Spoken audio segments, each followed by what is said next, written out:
Now, if it isn't bad enough, or hasn't been, a second red weather warning has been issued for parts of Britain, with Storm Babet wreaking havoc in Scotland as the capital city now braces itself for a spell of torrential rain. Yes, the storm has claimed at least 3 lives now, including a 60-year-old man in Shropshire after he was swept away by fast-flowing floodwater. Well, that's as 4,000 families in Scotland have lost power, while others have been evacuated from their homes.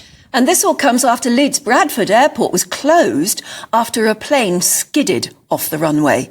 GB News Scotland reporter Tony McGuire takes a look now at some of the worst affected areas in Scotland. Unprecedented flooding caused by exceptional and persistent rain. Just some of the language used by the Met Office to describe the severe weather inflicted by Storm Babet. But on the ground, there's really no words to convey this destruction. Angus Council pled with 350 homes to evacuate, but many chose to stay in place. And rescuers have been hard at work going door to door since 3 a.m, after more than 100 calls were made requesting assistance. The Dyke Wall on River Street was swept away around 4:30, and the South River Esk rushed onto the road and flooded the Bridge End Arms.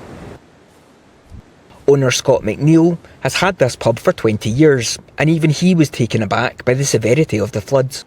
We've never flooded, although that River Street's flooded, we've never flooded. So yeah, very surprised this time. 100 metres downriver, a caravan park lies completely submerged by the overflowing river. Slowly but surely, the water is beginning to recede here in River Street, as power is gradually returned to 28,000 affected homes. But the substation here in Brecon remains submerged and the damage from the water unknown, meaning that the pumps can't be powered and begin removing the rest of this water.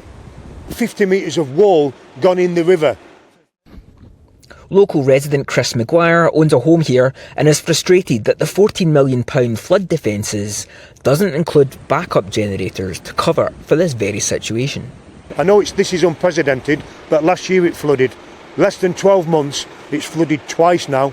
An additional red weather warning is now in place for Saturday, as the country braces for more wind, rain and sleepless nights. Tony McGuire, GB News, Brecon. God, that's rough, isn't it? Horrible. Well, the weather expert Phil Morrish joins us now. And Phil, good morning to you. I think a lot of people thought last night that the worst may be over, but it looks as though there's more to come.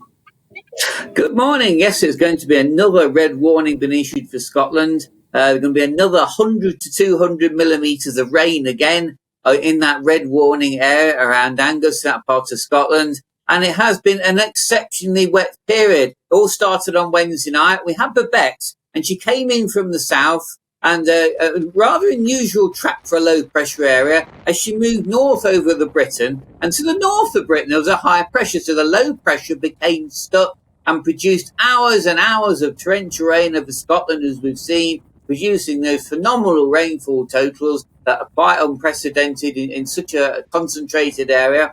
And then last night, on Thursday night, we had another new low pressure developed and produced again enormous amounts of rain further south. Where I am in the Midlands, we had 50 to 60 millimetres of rain yesterday, which again is entire months, as did Norfolk. We had 90 millimetres at Thetford and Yorkshire too. Now, all that rain from yesterday has now moved north into Scotland, as we can see on the graphic, and there's going to be a continuous feed of rain and wind coming in from the east, and the same areas that had the really heavy rain yesterday and on Wednesday have got it again today. You can see that relentless area of rain coming in. Basically, you've got your low pressure area stuck over Scotland. It can't move any further north. They usually go west to east, but this is moving from south to north, and it's now become stuck, producing all that rain. This air has come from the south, from the Azores, full of moisture, and it's literally emptying itself over large parts of England, giving unprecedented conditions.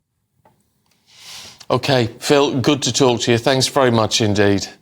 Thank you. Just gotta hope it ends sometime. It's awful, soon. yes. I saw a lady on one of the news programmes yesterday saying, I could cry, but I'm not going to because now starts the clean-up.